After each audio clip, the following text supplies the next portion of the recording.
दिल्लीच्या निवडणुकीचं रणांगण रंगलेलं आहे, सजलेलं आहे महारथी रथींसाठी. कारण आम आदमी पार्टीला सत्ता टिकवायची आहे, भाजपला मिळवायची आहे आणि काँग्रेसला आपलं अस्तित्व राखायचं आहे. आणि तिथली काय स्थिती आहे हे जाणून घेण्यासाठी दिल्लीहून आपल्यासोबत आहेत ज्येष्ठ राजकीय विश्लेषक व्यंकटेश केसरी. व्यंकटेश केसरीजी, आपलं स्वागत आहे पुढारी न्यूजच्या इंडिया नामावर. आपलं काय आता निरीक्षण आहे दिल्लीमध्ये? काय हवा काय ते आम्हाला तुमच्या कोटावरनं तर लक्षात येतच आहे. इकडे आम्हाला घामाच्या धारा आहे, तुम्हाला छान थंडी, तिकडे छान आनंद घेता येतोय, आम्हाला काय आमच्या नशिबात नाहीये तसं. काय सांगाल, दिल्लीमध्ये वातावरण तापलंय का म्हण राजकीय? हा, वातावरण तापायला सुरुवात झालेली आहे. असं आहे की दिल्लीला राज्याचा दर्जा आहे, परंतु मध्यंतरी जो संसदेने कायदा केलेला त्या कायद्यानुसार राज्यपाल म्हणजे नायब राज्यपालांना तिथे जास्त अधिकार मिळालेले आहेत.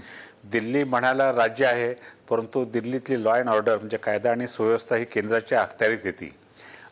परंतु दिल्ली हे राजधानीचं क्षेत्र आहे, सत्तेचं केंद्र आहे आणि देशी विदेशी आणि संपूर्ण याच्यामुळे ते दिल्लीची कुठली बातमी ही राष्ट्रीय होऊन जाते. सध्या वातावरण तापू लागलेलं आहे. भारतीय जनता पक्षाने आप हे आम आदमी पक्षाचं नाव आहे, त्याला दा जोडून त्यांनी कोटी केलेली. आपदा म्हणजे संकट. दुसरं शीश महाल म्हणजे अण्णा आंदोलनातून निर्माण झालेले अरविंद केजरीवाल माजी मुख्यमंत्री हे किती मोठ्या विलासी घरात राहत होते. आणि तिसरं भ्रष्टाचार. ह्या मुद्द्यावरती भारतीय जनता पक्षांनी आपला प्रचार केंद्रित केलेला आहे. तर त्याला उत्तर म्हणून आम आदमी पार्टीने जे त्यांचे जे लोकोपयोगी जे स्कीम योजना आहेत त्यांच्या, म्हणजे त्यामध्ये असेल की वीज पाणी याच्यामध्ये त्यांनी त्यांच्या ह्याच्यामध्ये करामध्ये दिलेली सवलत, त्यानंतर मोहल्ला क्लिनिक आणि सरकारी शाळाला दर्जा देणं, म्युन्सिपाल्टी तिथे गरीब लोक येतात, हे त्यांची काही कामं आहेत. नंतर त्याने महिलांना 2100 रुपये आपण देऊ, जसं महाराष्ट्रात लाडकी बहीण होती त्याप्रमाणे त्याने काही घोषणा केलेल्या आहेत. नंतर पुजाऱ्यांना वगैरे काही मानधन देणार असं ते म्हटलेलं आहे. नरेंद्र मोदी हे राम भक्त आहेत, तर अरविंद केजरीवाल हे हनुमान भक्त आहेत. दिल्लीच्या निवडणुकीमध्ये सेक्युलर आणि कम्युनल हा विषय कधी येत नसतो, कारण आम आदमी पक्षाचा उदय झाल्यानंतर कल्याणकारी योजना, ज्याला आपण रेवड्या म्हणतात, म्हणजे राजकीय त्यांचे जे विरोधक आहेत त्याला रेवड्या म्हणतात, पण ह्या रेवड्यावरती दिल्लीचं साधारणतः 2 इलेक्शन चाललं. पण दुसरं वैशिष्ट्य असं, या दिल्लीमध्ये लोकसभेच्या सर्व जागा भारतीय जनता पक्ष जिंकतो. म्हणजे 2014ला जिंकल्या, 2019ला जिंकल्या, 2024ला जिंकल्या. परंतु नेहमी भारतीय जनता पक्षाला विधानसभेत दणका बसतो. तो का बसतो याचं नेमकं उत्तर आणखीनही कळालेलं नाहीये, परंतु हा दणका बसतो. आणि दिल्ली महानगरपालिकेच्या निवडणुकीमध्ये सुद्धा यावेळेस आम आदमी पक्षाने थोडी मुसंडी मारली होती.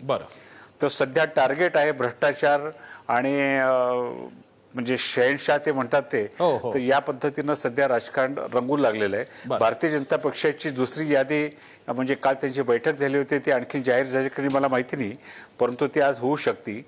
आणि आता साधारणतः तिरंगी लढती म्हणतात, परंतु याच्यामध्ये फुटकळ पक्ष येतील, उमेदवार येतील, काही अपक्षांना उभं केलं जाईल आणि कुठल्याही परिस्थितीमध्ये भारतीय जनता पक्षाला तिसऱ्यांदा ही निवडणूक जिंकायची आहे.